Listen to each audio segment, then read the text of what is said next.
One of the major concerns that has increased rapidly across the world in recent times is physical health. Everyone has suddenly been awakened to the cruel reality of life, that physical health is the most basic need, and that you can't afford to ignore it. Not anymore. Your body is the physical world you represent. The minute you walk into a room, people can tell a lot about your habits, as well as what you think about yourself, just by looking at your body. One can look at your body and tell whether you abuse your body or look after yourself. Here is a simple truth. Without enjoying great health, energy, and vitality, all the riches in the world can never be enjoyed. The sad thing about human nature is that people want to pay attention to health only after they realize that they have symptoms of a degenerative disease like diabetes, or when they have their first mild heart attack. Our human body is considered the most sacred temple in the world. Though we intellectually know that, we don't treat this temple very well. Let's assume for a fact we begin to take care of it. How do we care? Very often we care for the fitness and we assume that we are caring for the body.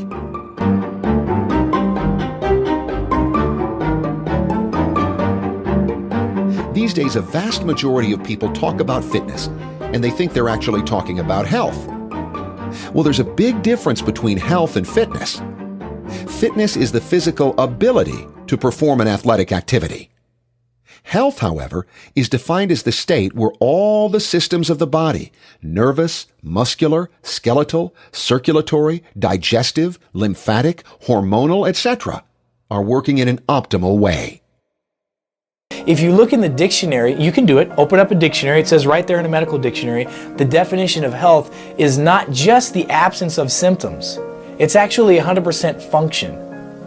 Function of all the cells, all the organs, and all the nerves in the body working perfectly. It's actually function of your physical, chemical, emotional, and spiritual well-being. The quality of health we enjoy is due to the flow of energy we experience every day. When there is a hindrance to the flow of energy, we begin to lose the ease with our body and thus strike the dis-ease. Bottom line is this: the quality of health is energy. Energy is built in the cellular level. Energy comes from the cells. Cells are the building blocks of every living being. Health, life, and death starts, created and ended, in the cellular level. Cells are the building blocks of our physical body. All physical parts in our body are made of various cells, and cells need oxygen and nutrients to produce energy. Cells must have oxygen. Anything that diminishes the level of oxygen in the cells of the body is disease-producing. The blood is delivering the nutrients and oxygen to the cells. Our bloodstream acts as an environment to support the health of a cell. All healthy cells have the ability to absorb oxygen and nutrients, and they also have the ability to eliminate the waste in order to stay healthy. This means that everything we put into our body has to be either assimilated or eliminated from the body. A healthy cell produces energy in a healthy environment, namely a healthy fluid and bloodstream. Therefore, the environment has a direct influence on the cell.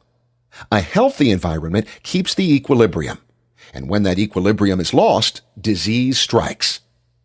Let me give you an example. We all know that garbage attracts rats. Dirt dumps attract cockroaches. Killing rats and cockroaches won't solve the problem in the long term. As long as it's a dirty environment, they'll keep coming back. It's the condition that attracts germs and diseases into our body. Let's say you had a garden, and in the garden were weeds and garbage, and on top of that, you were watering it with sewer water. Well, obviously your garden wouldn't grow well. And on top of that, you'd have a whole ton of critters showing up, feeding on the garbage and munching your garden. I mean, environment is a key to whether or not something can grow and thrive, right? I mean, would you rather be a fish in a nice clean stream or one in a stagnant pond? Well, it's no different in your body. Your internal environment really is going to dictate whether the fluids in your body, whether the 150 trillion cells in your body, whether they thrive or whether they don't thrive. Imagine you keep a goldfish long enough in a bowl of water without changing the water. You have a tank. There are fish in there. They're eating. Then they create waste, nitrogen waste. They're also breathing. And as they respirate, they create CO2. As that builds up, the pH drops. CO2 is acidic. Well, if you don't correct the pH, not only are you going to get an algae bloom, but you're going to get a bunch of sick fish. Now, most people will tell you if you have a sick fish, the first thing you're going to want to change is the water, the environment, the pH. But our normal medical practice is the other way around. We take the sick fish to the doctor. It gets treated, and we put the fish back into the same polluted environment. We treat most of the symptoms, and we continue to let our cells live in a polluted environment. To study health, we need to study the healthy environment. Since everything about health happens at the cellular level, let's delve deeper into the subject. Cells communicate with pulses of electricity at a micromolecular level. All cells need electromagnetic charges to function as healthy cells. Our entire human body is working on electromagnetism. What makes electrical power happen to a healthy cell is the delicate balance of our body's biochemistry. Our body maintains biochemistry at the cellular level with positive and negative charges. Chemistry makes the environment possible for electricity to be there. Anything that messes up the electrical balance is messing up the body's cells, messing up your organs, and messing up your health. The smallest building blocks of life, atoms and molecules, are micromagnets with a plus and minus pole, comparable to the Earth's poles or comparable to a battery cell. What determines the biochemistry and the balance of a healthy cell is the acid-alkaline balance. In an alkaline environment, the red blood cells swim faster and are less prone to clotting, which means they can absorb and emit more oxygen and nutrients. On the other hand, in a high acidic environment, the blood cells will lose their electrical charges and start sticking together. When the blood cells stick together, they lose the flow and less oxygen is supplied to our cells. Gradually, cells become weak and they die. When they die, they pour more acids into our system.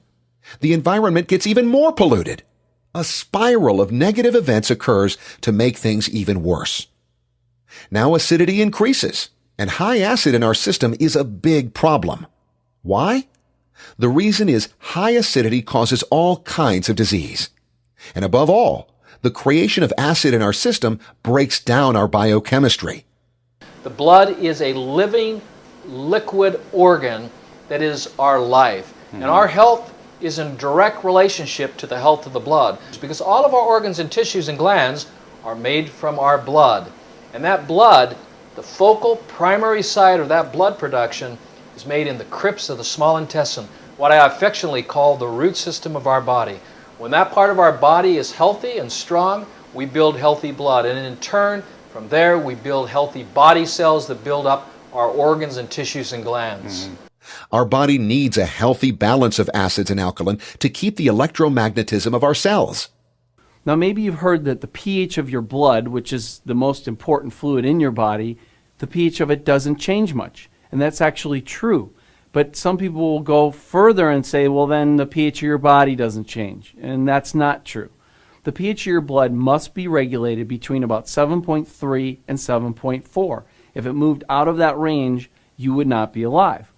Well, the only way then your body can deal with excess acid is to store it, to move it away from the bloodstream. Like any other waste, acids must be neutralized and then disposed of through your bloodstream in order to be carried out eventually through your colon or your kidneys. That's how you eliminate waste. Well, if you have so much acid that you can't buffer it and you can't neutralize it and dispose of it properly, you can't just dump these acids into the blood, which must be narrowly controlled. So your body has a mechanism to deal with that. It's called storing it. It'll store it in fluids, it'll store it in tissues and fatty tissues. It'll store it wherever it can in order to keep the blood pH where it optimally needs to be. Most of the health problems or diseases we experience are the result of our intelligent body's work to maintain the acid-alkaline balance to save your life from the biochemical imbalances and from death itself. Our body needs to keep the acid-alkaline balance in the bloodstream at 7.36. Otherwise, you'll die. You see, acid is very toxic and the body has to get through. It has to eliminate these acids through the 4 channels of elimination. What are those? Respiration. We breathe out acid. We take in life-saving, life-giving oxygen. What's the others? Well, urination. You have to pee your way to health if you want to be healthy. If you're not peeing regularly and eliminating your waste products, then that acid's going to go into the connective tissues and into the fatty tissues. For a woman, that means breast cancer. For a man, it means prostate cancer. You don't want acids going into the connective tissues and into the organs and glands. So urination is very important. That's why we test the urine. The third elimination organ is the bowels. You should be eliminating the bowel at least 3 to 5 times a day. If you eat 3 to 5 times a day, you should have 3 to 5 times the eliminations. Most folks, especially children, are not eliminating regularly. In fact, they'll go for days without eliminating the bowel. This is a stage for acid buildup that can lead to an epidemic, which is around the world now, called type 1 diabetes. The fourth elimination organ is our pores. We have 3,500 pores per square inch, and these pores are openings that allow for gases, we smell those in the form of body odor, or liquid waste that are coming from the lymphatic system, out of our tissues, through the sweat glands. We remove waste products, which makes exercise so vitally important. When the blood cells lose electrical charges in an acidic environment, they begin to stick to each other. When cells stick to each other, the flow of the red blood cells gets reduced. This means less or no oxygen to other cells. Where there is less or no oxygen available to cells, they begin to die or mutate. When they die, it again pollutes the environment, which means more acid is created in the system. When a condition of oxygen depletion progresses, some cells get disorganized and mutate themselves to survive in this unhealthy environment. Cells try to adapt to the new acidic environment, and they become bacteria. This mutation of a healthy cell into bacteria has been videotaped and studied by several modern biologists. It is what happens, not what it is, but what happens to this broad bacteria that is significant, because it's going into what I then videotaped and captured for the first time that I know of, and I've showed this at Vienna University, I've shown this at Tsinghua University, I've shown this at Oxford University, and now we're showing this at Harvard University, which has never been seen before, the biological transformation of bacteria into a red blood cell and then bacteria out of the red blood cell. It's reversible. This phenomenon is called pleomorphism, and it has shocked medical science and microbiologists. This biological transformation occurs when a healthy blood cell mutates and becomes bacteria in an acidic environment and morphs back as a healthy cell in an alkaline environment. An environment that is well balanced with alkaline and acid is the key to a strong immune system. Bottom line, your blood is either a river of life to all your body's cells or a river of disease. I believe it's time for another medical revelation. Now stay with me on this one. Listen very carefully. In this case, let's imagine a scenario. Let's assume that you've consumed poison accidentally. How will your body react to the poison that's in your system? How will your body work against this poison intake? What will be your body's intelligent response to keep you alive? In most cases, when poison is consumed, your body will try to get rid of the poison. As a result, you'll experience severe symptoms like vomiting, diarrhea, dizziness, acne or fever blisters, mucus, convulsions, fainting, joint pain, fatigue, and perspiration, etc. You'll also catch fever because your body heats up to speed up the process of eliminating poison. That is too much demand on the body. The body also wants to sweat the poison out. You'll get the symptom of headache because oxygen levels in the brain have also been interrupted. Bottom line, you can add as many symptoms as you can, depending on the type of body that's infected and the amount of poison consumed. The truth of the matter is that these are nothing but symptoms when the body is infected with poison in the system. Now tell me any disease in the world that doesn't have any of these symptoms. In fact, these are the symptoms of most of the diseases in the world. Any physician can testify to that. What does this all mean? This means that symptoms and so-called diseases are nothing but the functions of an intelligent mechanism called the human body trying to get rid of the poison inside of it. Now, get ready for the biggest medical revelation. Disease is actually the cure. Symptoms of disease are a curing process of how the body is trying to get rid of its toxins. All the symptoms are nothing but various means of getting rid of poison or toxicity inside the body. The cause of disease or the symptoms are not the real problem. The real problem is the source. It's the environment. What attracts germs to flourish in our body is the environment. The accumulation of toxins in our system causes disease. The paradigm of treating symptoms is an old paradigm. Now is the time to change. Modern medicine now advocates that all disease are lifestyle-related diseases. If you lead a lifestyle that malnourishes your system, you will attract diseases. And if you lead a healthy lifestyle, you will be quite disease-free. Quite simple. We don't catch diseases. We cause them. We create them by the way we live. We don't catch a cold or flu. We actually earn it by fostering toxic waste conditions in our bodies as a result of our lifestyles. We have a society that monumentally conspires against the pursuit of health.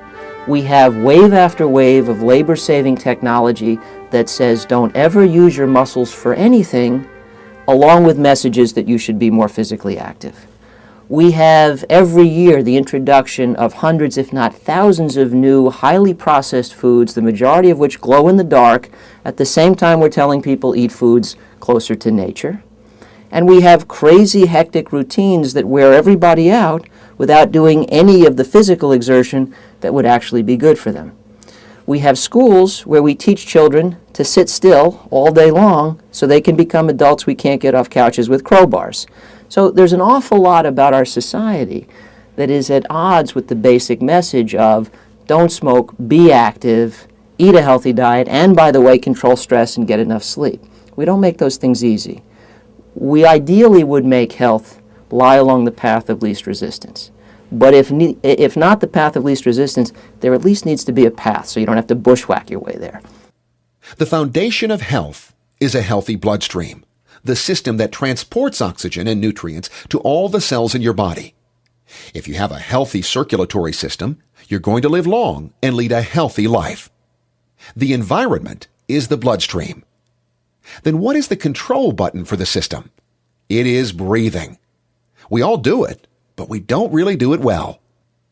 A lymphologist based in California by the name of Dr. Jack Shields found that deep diaphragmatic breathing could accelerate the process of toxin elimination from the body by as much as 15 times. He put cameras inside people's bodies to see what stimulated cleansing the lymph system. He found that a deep diaphragmatic breath is the most effective way to accomplish this. It creates something like a vacuum that sucks lymph through the bloodstream and multiplies the pace at which the body eliminates toxins. In fact, deep breathing and exercise can accelerate this process by as much as 15 times. Now, most important, we want to make sure our chest is open. We're standing up straight or sitting up straight. We want to make sure our chest is open, so our lungs are open, and we can get the full amount of oxygen. So we breathe in. We're going to breathe in for 3 seconds through our nose and feel as if you're breathing into the stomach, into the diaphragm. And then you're going to hold it for 3 seconds. And then you're going to blow out of the mouth for 4 seconds. So it's going to be like 3 seconds through the nose, breathing into the diaphragm, into the stomach, holding it for 3 seconds, and breathing out of the mouth for 4 seconds. Your body is comprised of 70 to 80% water. So after oxygen, water is the most important nutrient. A dehydrated cell is a dead or unhealthy cell. Under a microscope, the difference between a healthy hydrated cell and an unhealthy dehydrated cell is best illustrated by the difference between a grape and a raisin. Health experts suggest that your diet must consist of 70% water-rich food. A water-rich diet consists of fresh fruits and vegetables, or their juices freshly squeezed. Eat food that comes out of the ground looking the way it looks when you eat it. If it's processed or packaged or it's got trans fats, these all increase shelf life, but they shorten human life. Walk 30 minutes a day. You don't have to do that at the end of the day. You can make it part of what you do every day, like use the stairs instead of an elevator. But 30 minutes of extra walking than you normally do every day. Exercise every day. Doctors of longevity tell us that all increased blood flow is good for the brain and also lifts our spirits. Exercise leads to perspiration, which is another way of getting toxins out of our body. Exercise makes you feel better and gives you more energy. High energy performance comes from movement. Exercise is the single best method available for decreasing the tension and stress that rob you of mental energy. The fastest way to get out of stress is to work out. Regular exercise will certainly help, as this can increase oxygen and hemoglobin levels whilst also providing happy endorphin hormones to neutralize some more toxic hormones.